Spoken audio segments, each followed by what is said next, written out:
चलो हम लोग बात करते हैं जो इक्ता का प्रचलन जो था ना, है ना। इक्ता क्या था, एक प्रकार का भूमि था, ठीक है।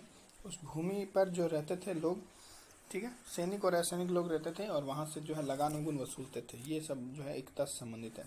तो इक्ता का प्रचलन कहाँ से हुआ और कैसे ये ज़्यादा मतलब आगे गई। तो भारत में सर्वप्रथम इक्ता मोहम्मद गौरी ने बांटी, ठीक है। ये इक्ता वाली ज़मीन जो है ये मोहम्मद गौरी ने बांटी। उसने कुतुबुद्दीन ऐबक को हांसी का इक्तेदार बनाया। हालांकि उसे हांसी तो आया था कि अरे यार इसको बना रहे हैं, ये तो एक नंबर का कुतुबुद्दीन ऐबक, ये चूतिया एक नंबर का, ये हांसी आया, ऐसे याद करो, हांसी का इक्तेदार उसको बने, ठीक है। को सुव्यवस्थित रूप देने का श्रेष्ठ इल्तुतमिश को ही दिया जाता है। फिर उसने जो है इक्ता को, हालांकि बांटी उसने मोहम्मद गौरी ने सर्वप्रथम, किसको बांटी, कुतुबुद्दीन ऐबक को। परंतु ऐसे कोई बोल दे कि फिर क्या मोहम्मद गौरी ने सारा बेस्ट अरेंजमेंट किया, उसका बड़ा बढ़िया रूप दिया सुव्यवस्थित, ना तो ना बोल देगी ना, ये जो काम किया है इल्तुतमिश ने, इल्तुतमिश महाशय ने किया है, ठीक है। चलो आगे हम लोग बात करते हैं। बलबन के समय से ही इसमें परिवर्तन आरंभ हो जाता है। बलबन ने वली या मुक्ता के आचरण पर नियंत्रण रखने हेतु ख्वाजा नामक लेखाधिकारी की नियुक्ति की। ख्वाजा मेरे ख्वाजा, गाना सुना वही वाला। तो वो ख्वाजा जो है उसने बोला कि ख्वाजा नामक लेखाधिकारी इक्ता के लिए, ठीक है, इक्ता को जो लेखाधिकारी नियुक्ति की। तथा और दूसरा परिवर्तन उसने तरकात के रूप में किया, अर्थात यदि किसी इक्तेदार की मृत्यु हो गई और उसका पुत्र सैन्य सेवा में नहीं है तो इक्ता वापस ले ली जाएगी, ठीक है। मतलब अगर सैन्य सेवा में नहीं है ना उसका बाप या कोई भी, मतलब है ना, इक्तेदार की, यदि किसी इक्तेदार की मृत्यु हो गई और उसका पुत्र सैन्य सेवा में नहीं है, मतलब अगर उसका कोई बेटा सैन्य सेवा में, सैन्य सेवा में जाना जरूरी है, सैन्य सेवा में है नहीं तो फिर इक्तेदार क्यों मिलेगी। हालांकि रहते सैनिक और असैनिक दोनों संबंधित है, पर मेनली सेना से संबंधित, सामान्यतः सेना संबंधित था, ठीक है। पर वो फिर बोल दिया कि नहीं सेना में रहेगा उसका बेटा तो फिर छोड़ दो ये जमीन, है ना, ठीक है। अलाउद्दीन खिलजी ने दिल्ली के समीप छोटी इक्ताओं को समाप्त कर उन्हें खालसा भूमि में परिवर्तित कर दिया।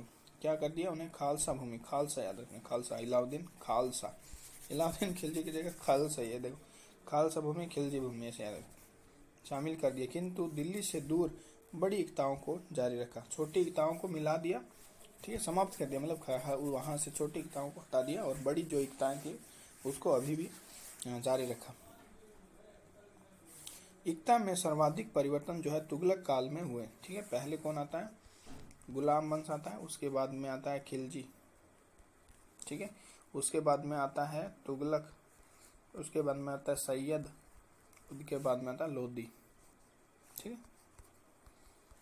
तो हमेशा ऐसे याद रखना, GKT याद है, GKT SL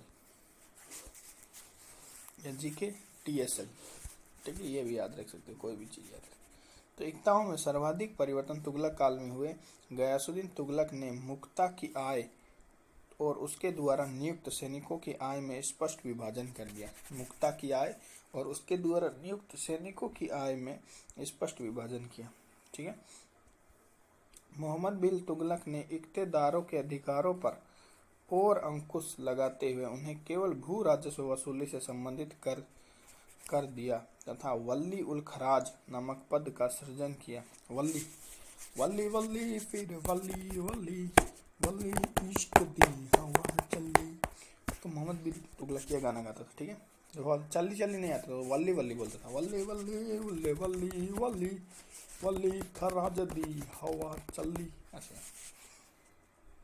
इन क्षेत्रों में प्रशासनिक संचालन के लिए अमीन यानी अमीर नामक नए पद का सृजित किया और इसमें आमिर खान गाना गा रहा है। ये गाना कौन गा रहा है, हाँ ये गाना जो है मोहम्मद बिन तुगलक को पसंद था और इस गाने का हीरो जो था वो अमीर था।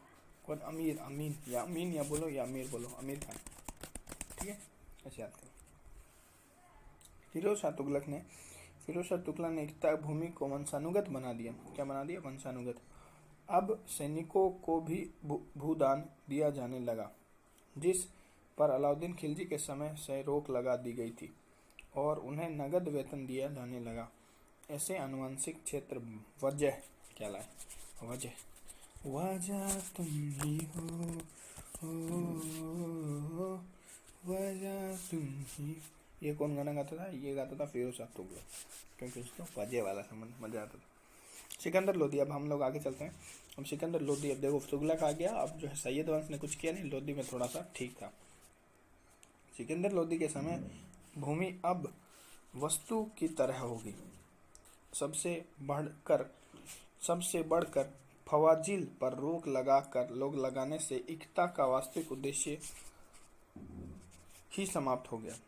ठीक है, क्या बोला? सिकंदर लोदी के समय भूमि अब वस्तु की तरह होगी। ठीक है, वस्तु की तरह ट्रीट करने लगे। सबसे बढ़कर फवाजिल पर रोक लगाने से, फवाजिल पर रोक लगा दिया उसने, ठीक है, से इक्ता का वास्तविक उद्देश्य ही समाप्त हो गया। मतलब फवाजिल पर रोक लगा दी। फवाजिल क्या था? फवाजिल मतलब जो एक्स्ट्रा पैसा आता था ना उस भूमि से, उस अधिशेष भूमि का जो अधिशेष पैसा था वो जो है राजकोषीय में जमा करना होता था, वही फवाजिल था। उस पे ही मतलब क्या नाम है, सिकंदर लोदी ने बना कर दिया। ठीक है, ठीक है, वास्तविक उद्देश्य उसी को समाप्त कर दिया। अंततः पुनः सामंतवादी प्रक्रिया में ही विलीन हो गया। ध्यातव्य है कि सिकंदर लोदी ने इसे पूर्ण हस्तांतरण भी बना दिया। इक्ता के पर्याय के रूप में विलायत शब्द का प्रयोग हुआ। अभी इक्ता की जगह जो है पर्यायवाची के रूप में जो है